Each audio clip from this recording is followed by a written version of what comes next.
Hi friends, welcome back to my channel. ಇವತ್ತು ನಾನು ನಿಮಗೆ front boat neck, back boat neck, ಫ್ರಂಟಲ್ಲಿ princess cut ಮಾಡೋದು ಹೇಗೆ ಅಂತ ನಾನು ಈ ವಿಡಿಯೋ ಮೂಲಕ ಬ್ಲೌಸ್ ಕಟ್ಟಿಂಗು ಮಾಡೋದು ಹೇಗೆ ಅಂತ ತಿಳಿಸ್ಕೊಡ್ತಾ ಇದ್ದೀನಿ ಫ್ರೆಂಡ್ಸ್. ನೋಡೋಣ ಬನ್ನಿ. ಮೊದಲು ನಾನು ಕೆಳಗಡೆ ಸ್ಟ್ರೈಟಾಗಿ ಲೈನ್ ಹಾಕ್ಕೊಂಡು ಎಕ್ಸ್ಟ್ರಾ 1.25 ಇಂಚು ನಾನು ಇಟ್ಟಿದ್ದೀನಿ ಫ್ರೆಂಡ್ಸ್. ಅಲ್ಲಿಂದ 13.5 ಇಂಚಿಗೆ ರೆಡಿ ಬ್ಲೌಸ್ ಬೇಕಾಗಿರೋದ್ರಿಂದ ನಾನು 13.5 ಪ್ಲಸ್ ಅರ್ಧ ಇಂಚು ಎಕ್ಸ್ಟ್ರಾ 14 ಇಂಚಿಗೆ ಮಾರ್ಕ್ ಮಾಡ್ಕೊಂಡಿದ್ದೀನಿ. ನೆಕ್ಸ್ಟು ಶೋಲ್ಡ್ರು ಇಲ್ಲಿ ನಾನು 7.5 ಇಡ್ತಾಯಿದ್ದೀನಿ, ಯಾಕೆಂದರೆ ಅವ್ರದ್ದು ಶೋಲ್ಡರ್ ಬಂದು 15 ಇದೆ, ಹಾಗಾಗಿ 7.5 ಇಡ್ತಾಯಿದ್ದೀನಿ. ನೆಕ್ಸ್ಟು ನಾನಿಲ್ಲಿ ಆರ್ಮ್ ಡೌನ್ ಎಷ್ಟು ಹೋಗಬೇಕು ಅಂತ ಹೇಳ್ತಿದ್ದೀನಿ. ಇಲ್ಲಿ 7 ಇಂಚನ್ನು ನಾನು ಡೌನಾಗಿ ಇಳಿಸ್ಕೊಂಡಿದ್ದೀನಿ. ನೆಕ್ಸ್ಟು ನಾನಿಲ್ಲಿ ಚೆಸ್ಟ್ ಎಷ್ಟು ಅಂತ ಮಾರ್ಕ್ ಮಾಡ್ತಾಯಿದ್ದೀನಿ, 8.5 ಇಂಚು. ಇವ್ರದ್ದು 34 ಚೆಸ್ಟು ಇರೋದ್ರಿಂದ ನಾನಿಲ್ಲಿ 8.5ಗೆ ಮಾರ್ಕ್ ಮಾಡ್ಕೊತಿದ್ದೀನಿ. ಎಕ್ಸ್ಟ್ರಾ ಮಾರ್ಜಿನ್ ಅಂತ ಹೇಳಿ 1.25 ಇಂಚಿಗೆ ಮಾರ್ಕ್ ಮಾಡ್ಕೊತಾ ಇದ್ದೀನಿ ಫ್ರೆಂಡ್ಸ್. ನೆಕ್ಸ್ಟ್ ಇಲ್ಲಿ 1 ಇಂಚಿಗೆ ರೌಂಡ್ ಶೇಪ್ ನಾನು ತೆಗೆದಿದ್ದೀನಿ. ಹಾಗೆ ಇಲ್ಲಿ 4 ಇಂಚು ನೆಕ್ ಬಿಡ್ತು ತೊಗೊತಾ ಇದ್ದೀನಿ. ಬೋಟ್ ನೆಕ್ಕಿಗೋಸ್ಕರ 4 ಇಂಚು ಮಾರ್ಕು. ಕೆಳಗಡೆ 3.5 ಇಂಚು ನಾನು ಮಾರ್ಕ್ ಮಾಡ್ಕೊತಾ ಇದ್ದೀನಿ. ಈ ರೀತಿ ಮಾರ್ಕ್ ಮಾಡ್ಕೊಂಡ ನಂತರ ನಾನಿಲ್ಲಿ ಬೋಟ್ ಶೇಪ್ ಏನಿದೆ ಆ ಶೇಪಲ್ಲಿ ಮಾರ್ಕ್ ಮಾಡ್ಕೊತಾ ಇದ್ದೀನಿ. ನೆಕ್ಸ್ಟು ಕೆಳಗಡೆ ವೇಸ್ಟ್ ಎಷ್ಟು ಬರುತ್ತೆ ಅಂತ ನೋಡ್ಕೊತೀವಿ. 7.25 ಇಲ್ಲಿ ವೇಸ್ಟ್ ಇರೋದನ್ನ 7.25 ಮಾರ್ಕ್ ಮಾಡಿದೆ. ನೆಕ್ಸ್ಟು 1 ಇಂಚ್ ಯಾಕಪ್ಪ ಅಂತಂದರೆ ಅಲ್ಲಿ ಟಕ್ಸ್ ಹಿಡಿಯೋದಕ್ಕೆ ಅರ್ಧ ಇಂಚು ಟಕ್ಸ್ ಹಿಡಿಯೋದಕ್ಕೆ, ಮತ್ತು 1.25 ಇಂಚು ಎಕ್ಸ್ಟ್ರಾ ಮಾರ್ಜಿನ್ಗೆ ಅಂತ ಮಾರ್ಕ್ ಮಾಡ್ಕೊಂಡಿದ್ದೆ. ಮೇಲಿಂದ ಕೆಳಗಡೆ ಏನು ಪಾಯಿಂಟ್ ಇದೆ ಅದಕ್ಕೆ ಲೈನ್ ಹಾಕ್ಕೊತಾ ಇದ್ದೀನಿ ಫ್ರೆಂಡ್ಸ್. ನಂತರ ನಾನು ಟಕ್ಸ್ ಹಿಡಿಯೋದಕ್ಕೆ ಮಧ್ಯ ಏನಿದೆ ಅದನ್ನು ಮಾರ್ಕ್ ಮಾಡ್ಕೊತಾ ಇದ್ದೀನಿ. ಇಲ್ಲಿ ಮಧ್ಯ ಮಾರ್ಕ್ ಮಾಡಿಕೊಂಡು ಮೇಲೆ 4 ಇಂಚವರೆಗೂ ಟಕ್ಸನ್ನು ನಾನು ಹಿಡಿಯೋದಕ್ಕೆ ಮಾರ್ಕ್ ಮಾಡಿಕೊಂಡೆ ಫ್ರೆಂಡ್ಸ್. ನಂತರ ನಾನು ಮೇಲೆ ಭುಜದ ಸೈಡು ಕೆಳಗಡೆ ಅರ್ಧ ಇಂಚು ಇಳಿಸೋದಕ್ಕೆ ಮಾರ್ಕ್ ಮಾಡ್ಕೊತಾ ಇದ್ದೀನಿ. ಅರ್ಧ ಇಂಚಿಗೆ ಮಾರ್ಕ್ ಮಾಡಿಕೊಂಡು ಒಂದು ಲೈನ್ನ ಈ ಥರ ಹಾಕೋಬೇಕು ಫ್ರೆಂಡ್ಸ್. ಆಮೇಲೆ ಹಿಂದ್ಗಡೆ ನಾವು ಅರ್ಧ ಇಂಚು ಎಕ್ಸ್ಟ್ರಾ ಕಟ್ ಮಾಡ್ಕೊಬೇಕು, ಯಾಕಂದರೆ ಬ್ಲೌಸು ಹಿಂದೆ ಹೋಗುತ್ತೆ. ಹಾಗಾಗಿ ನಾನು ಮಾರ್ಜಿನಿಂದ ಮೇಲೆ ಅರ್ಧ ಇಂಚಿಗೆ ಎಕ್ಸ್ಟ್ರಾ ಬಟ್ಟೆ ಬಿಡ್ಕೊಂಡು ಕಟ್ ಮಾಡ್ಕೊತಾ ಇದ್ದೀನಿ. ಫ್ರಂಟಿಗೆ ಮಾತ್ರ ಏನು ಮಾರ್ಕ್ ಮಾಡಿದ್ವಲ್ಲ ಆ ಲೈನ್ಗೆ ನಾವು ಕಟ್ ಮಾಡ್ಕೋಬೇಕಾಗತ್ತೆ. ಈ ರೀತಿಯಾಗಿ ನಾವು ನೀಟಾಗಿ ಕಟ್ ಮಾಡ್ಕೊಬೇಕು. ಎಕ್ಸ್ಟ್ರಾ ಅರ್ಧ ಇಂಚು ಬಿಟ್ಕೊಂಡಿರ್ತೀನಿ ನಾನು ಯಾವಾಗಲೂ, ಯಾಕಂದರೆ ಟೈಟ್ ಆಗಬಾರ್ದಲ್ವ, ಅದಕ್ಕೆ. ನೆಕ್ಸ್ಟ್ ನೋಡಿಕೊಂಡು ಹೊಲಿಬೇಕಾದ್ರೆ ನಾನು ಆ ಶೇಪಿಗೆ ಕಟ್ ಮಾಡ್ಕೊಳ್ತೀನಿ. ಇಷ್ಟು ಹಿಂದ್ಗಡೆದಾಯಿತು ಫ್ರೆಂಡ್ಸ್. ಈಗ ಮುಂದ್ಗಡೆದು ಏನಿದೆ ಅದನ್ನು ನಾವು ಮಾರ್ಕ್ ಮಾಡ್ಕೊಳ್ಳೋಣ. ಅರ್ಧ ಇಂಚು ಉಕ್ಸಿಗೆ ಅಂತ ನಾನಿಲ್ಲಿ ಎಕ್ಸ್ಟ್ರಾ ಬಿಟ್ಕೊತಾ ಇದ್ದೀನಿ. ಸೀದಾ ಲೈನ್ನ ಹಾಕ್ಕೋಬೇಕು ಅರ್ಧ ಇಂಚು ಬಿಟ್ಕೊಳ್ಳೋಕ್ಕೆ. ನೆಕ್ಸ್ಟ್ ನಾವು ಹಿಂದ್ಗಡೆ ಏನು ಕಟ್ ಮಾಡಿದ್ವಲ್ಲ ಫ್ರೆಂಡ್ಸ್, ಅದನ್ನೇ ನಾನಿಲ್ಲಿ ಮಾರ್ಕ್ ಮಾಡೋಕ್ಕೆ ಅಂತ ಇಟ್ಕೊತಾ ಇದ್ದೀನಿ.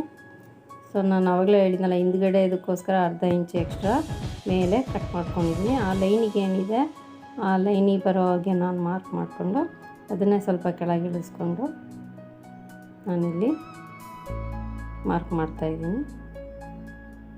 ಈಗ ಅದೇನಿದೆ ಶೇಪಲ್ಲಿ ಕಟ್ ಮಾಡಿರೋದು ಆ ಶೇಪಲ್ಲಿ ನಾವು ಮಾರ್ಕನ್ನು ಫುಲ್ಲು ಮಾಡ್ಕೋಬೇಕು.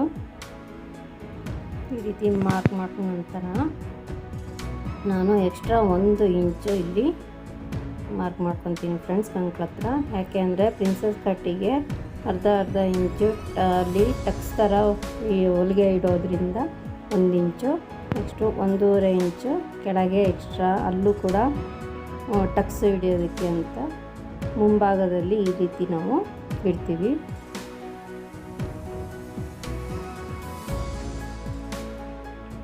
ಈಗ ಇಲ್ಲೂ 4 ಇಂಚಿಗೆ ನೆಕ್ ಬಿಡ್ತು, ಮತ್ತು ಡೀಪು ಕೂಡ ಇಲ್ಲೂ 3.5 ಇಂಚಿಗೆ ನಾನು ಮಾರ್ಕ್ ಮಾಡ್ಕೊತಾ ಇದ್ದೀನಿ. ತುಂಬ ಎತ್ತರ ದಪ್ಪ ಇದ್ದಾಗ 4 ಇಂಚ್ವರೆಗೂ ನೀವು ನೆಕ್ ಡೌನ್ ಇಡ್ಬೋದು. ಇಲ್ಲೂ ಕೂಡ ನಾನು ಬೋಟ್ ನೆಕ್ ಇಡಕ್ಕೆ ಹೇಳಿದ್ದಾರೆ, ಹಾಗಾಗಿ ಬೋಟ್ ನೆಕ್ ಶೇಪನ್ನು ಇಡ್ತಿದ್ದೀನಿ. ನೆಕ್ಸ್ಟ್ ಇಲ್ಲಿ ಕೆಳಗಡೆ 3.5 ಇಂಚಿಗೆ ಮಾರ್ಕ್ ಮಾಡ್ಕೊಬೇಕು. ಫಸ್ಟು ಅದಕ್ಕಿಂತ ಮುಂಚೆ ಸ್ಟ್ರೈಟ್ ಲೈನ್ನ ಹಾಕ್ಕೊಂಡು ನಾನೀಗ 3.5 ಇಂಚು ಕೆಳಗಡೆ ಮಾರ್ಕ್ ಮಾಡ್ಕೋಬೇಕು. ಆ ಹುಕ್ಸಿಂದ ಏನು ಲೈನ್ ಇದೆ ಆ ಲೆಕ್ಕದಿಂದ ನಾವು 3.5 ಲೆಕ್ಕ ಇಡಬೇಕು. ನೆಕ್ಸ್ಟು ಬಸ್ಟ್ ಪಾಯಿಂಟ್ ಇಲ್ಲಿ 10.5 ಇಂಚಿಗೆ ಮಾರ್ಕ್ ಮಾಡ್ಕೊಬೇಕು ಫ್ರೆಂಡ್ಸ್. 10.5 ಇಂಚು ಮಾರ್ಕ್ ಮಾಡ್ಕೊಂಡ್ಮೇಲೆ 4 ಇಂಚು ಏನಿದೆ ಅದನ್ನು ನಾನು ಮೇಲೆ ಮಾರ್ಕ್ ಮಾಡ್ಕೊತಾ ಇದ್ದೀನಿ. ಇಲ್ಲಿ ಕೆಳಗೆ 3.5, ಮೇಲೆ 4 ಇಂಚು ಈಗ ಕ್ರಾಸಾಗಿ ಒಂದು ಲೈನ್ನ ಹಾಕ್ಕೊಬೇಕು. ಹಾಗೆ ಕೆಳಗಡೆ ಕಂಕ್ಳ ಹತ್ರ 5.5 ಇಂಚಿಗೆ ನಾವು ಮಾರ್ಕನ್ನು ಮಾಡಿಕೊಂಡು ಇಲ್ಲಿ ಕೆಳಗಡೆ ಪಾಯಿಂಟ್ ಏನಿದೆ ಅಲ್ಲಿಂದ ಮೇಲ್ಗಡೆ ಪಾಯಿಂಟಿಗೆ ಶೇಪನ್ನು ನಾವು ತೆಗಿಬೇಕು. ಈ ರೀತಿ ನೀಟಾಗಿ ಶೇಪ್ನ ಮಾರ್ಕ್ ಮಾಡ್ಕೋಬೇಕು ಫ್ರೆಂಡ್ಸ್. ನೆಕ್ಸ್ಟು ಕೆಳಗಡೆ ಟಕ್ಸಿಗೆ ಅಂತ ಹೇಳಿ ನಾನು 1.25 ಇಂಚಿಗೆ ಮಾರ್ಕ್ ಮಾಡ್ಕೊತಾ ಇದ್ದೀನಿ. ಮತ್ತು ಕೆಳಗಡೆಯಿಂದ ಮೇಲ್ಗಡೆಗೆ 2 ಇಂಚಿಗೆ ಮಾರ್ಕ್ ಮಾಡ್ಕೊತಾ ಇದ್ದೀನಿ. ಸ್ಟ್ರೈಟಾಗಿ ಒಂದು ಲೈನ್ ಹಾಕ್ಕೊಂಡು 1.25 ಇಂಚಿಗೆ ಮಾರ್ಕ್ ಮಾಡಿಕೊಂಡು ಮೇಲೆಯಲ್ಲಿ ಶೇಪು ನಾವು ನೀಟಾಗಿ ಮಾಡಬೇಕು.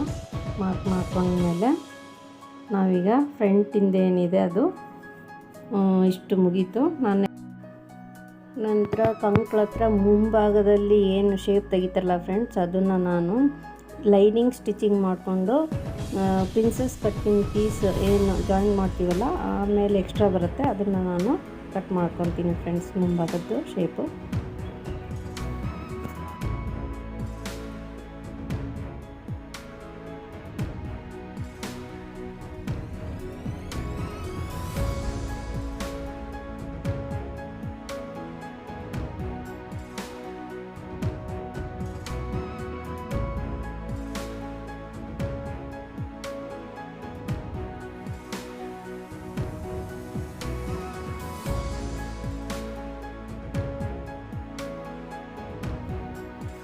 ನೆಕ್ಸ್ಟ್ ನಾನು ಸ್ಲೀವ್ಸನ್ನು ಕಟ್ ಮಾಡ್ಕೊತಾ ಇದ್ದೀನಿ ಫ್ರೆಂಡ್ಸ್.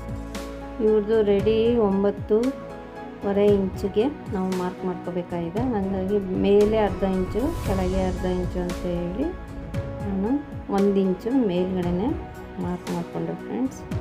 ಈಗ ತೋಳಿನ ಅಳತೆ ಏನು ಬ್ಲೌಸ್ ಇದೆ ಅಲ್ವಾ, ಅದನ್ನೇ ನಾನಿಲ್ಲಿ ಇಟ್ಟು ಮಾರ್ಕ್ ಮಾಡ್ಕೊತಾ ಇದ್ದೀನಿ. ಕೆಳಗಡೆ 1/2 ಇಂಚು ಬಿಡಬೇಕು, ಮೇಲೆ 1/2 ಇಂಚು ಹೊಲಿಯೋದಕ್ಕೆ ಬಿಟ್ಟು ಅಲ್ಲೇನು ಶೇಪ್ ಬಂದಿದೆ ಆ ಶೇಪಿಗೆ ಮಾರ್ಕ್ ಮಾಡ್ಕೊತಾ ಇದ್ದೀನಿ. ನೆಕ್ಸ್ಟ್ ಇಲ್ಲಿ 1/2 ಇಂಚು ಮೇಲೆ ಮಾರ್ಕ್ ಮಾಡಿಕೊಂಡು ಲೈನನ್ನು ಹಾಕ್ಕೊಳ್ಬೇಕು.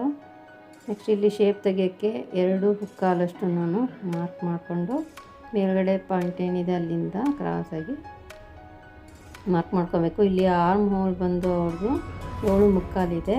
ನಾವು 1/2 ಇಂಚು ಲೆಸ್ ಮಾಡಿದರೆ 7.25. 7.25ಗೆ ನಾವಿಲ್ಲಿ ಪಾಯಿಂಟನ್ನು ಮಾರ್ಕ್ ಮಾಡಿಕೊಂಡು ಇದು ಶೇಪನ್ನು ನಾವು ಹಾಕಬೇಕಾಗತ್ತೆ. ನೆಕ್ಸ್ಟು ಇದು 2 ಇಂಚು ಮಾರ್ಜಿನಿಗೆ ಅಂತ ಬಿಡ್ಕೊತಾ ಇದ್ದೀನಿ.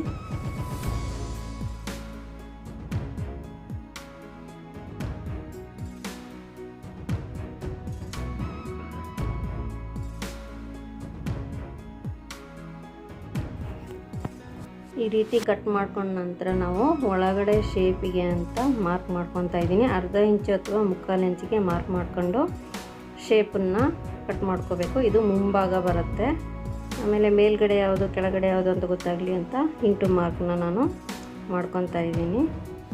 ಮುಂದಿನ ವೀಡಿಯೋದಲ್ಲಿ ನಾನು ಸ್ಟಿಚಿಂಗ್ ಮಾಡೋದು ಹೇಗೆ ಅಂತ ತೋರಿಸ್ತೀನಿ ಫ್ರೆಂಡ್ಸ್. ಯಾರಿಗೆ ಈ ವಿಡಿಯೋ ಇಷ್ಟ ಆಯಿತು ಪ್ಲೀಸ್ ಸಬ್ಸ್ಕ್ರೈಬ್ ಮಾಡಿಕೊಂಡು ವಿಡಿಯೋನ ನೋಡಿ ಫ್ರೆಂಡ್ಸ್. ಲೈಕ್ ಮಾಡಿ, ಶೇರ್ ಮಾಡಿ, ಕಮೆಂಟ್ ಮಾಡಿ.